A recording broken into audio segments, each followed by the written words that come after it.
Welcome everyone. Welcome to my channel. My name is Carlotta.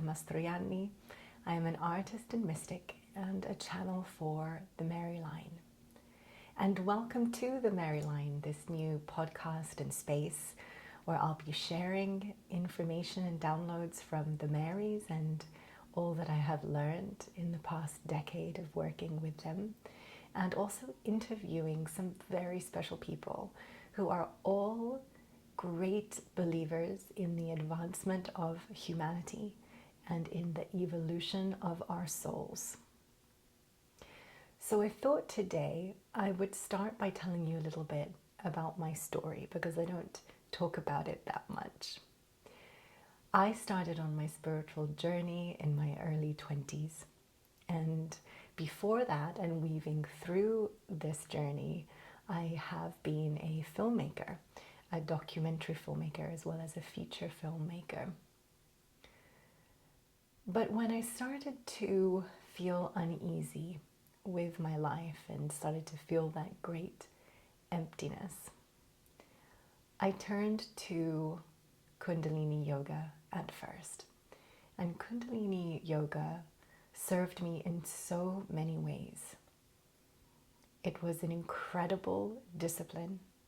It taught me so much how to use my voice, how to get into my body, as well as really connect to my higher self. So it really opened up a lot of channels for me. However, I felt in particular that there was a deep need in me to really go down the path of the feminine. I was so hungry to understand love and connection and embodiment, and I really needed a feminine practice. So I spent a lot of time singing bhajans. I lived in India, spent time with Amma. I did many things. I moved to New York. I was a part of a neo-tantric community, and I really went deep into the understanding of life force energy. When I finally moved to America, I started to work with shamanism more deeply, and I started to work with plant medicines and worked with many incredible indigenous communities, and of course learned so much. And even in those moments with the medicine of deep presence and devotion with the medicine, I could feel that I was being called forth to this path of understanding love, unconditional love, life force energy. Because of course they also say that if you need to teach something, if you want to teach something, it's probably because you need to learn it yourself. And that has definitely been my journey, but more on that maybe on another podcast.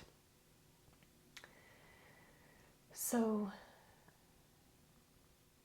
I started to move out of the medicine world and started to go inwards to be really present with my own channeling practice. And within my own channeling practice, I started to notice that there was a definite imprint that was coming in for me. And it was beginning with Mary Magdalene, and then with Isis, and then with Mary. But the strongest awakening that I had, my moment of awakening, came when I was sitting alone in meditation one day, and I was channeling for another woman who was there with me. And at some point she got the message that she needed to leave. She said, I really think I should leave because I think there is an energy here that wants to speak with you. And so I was very curious as I felt my whole body shift, and this lady left, and within seconds my whole body was overtaken by the energy of Isis. It was like a volcano coming online in my body, and it was the strongest sensation of trance channeling that I've ever had. There have been moments since then, but that was the most powerful by far. And I sat for hours with Isis as she downloaded all of this information around alchemy and fire, our orgasmic life force energy, how to use our fire, our soul fire, etheric fire, the fire that helps us to ascend. And she told me that I would be teaching this information. And so in a series of dreams, she taught me about polarity, about the masculine and feminine. She taught me about unity and all the things that I would have to go through in order to get to a place of unity. And there are many, and we can only pray that it will happen in this life, because getting to unity is, of course, no mean feat. And since then, I have been teaching what has been coming through. At some point, Isis stepped aside and introduced me to the Magdalene. And then when I had worked with the Magdalene, subsequently the Magdalene said to go back to Isis to write my book, that I had an even bigger teacher to learn from. So the years went by, and all of that alchemy turned into womb healing. So I began to do readings, in womb readings, and going into the space of the womb, supporting hundreds of women, working with their womb space.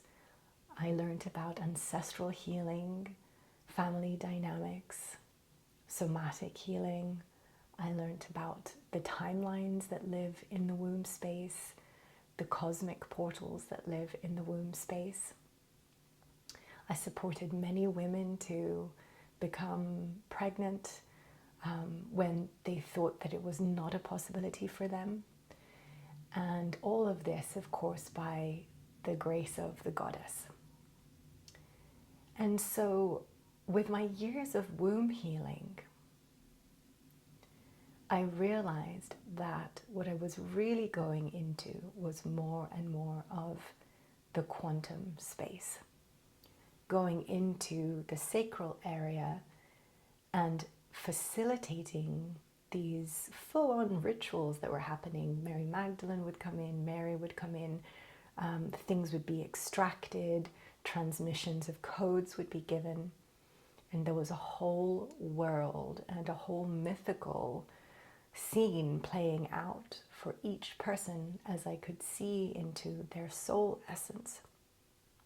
And as all of this was happening, I realized that we were going into bigger and bigger spaces. We were going further out into the quantum realms, into other civilizations, other planets, many different incarnations.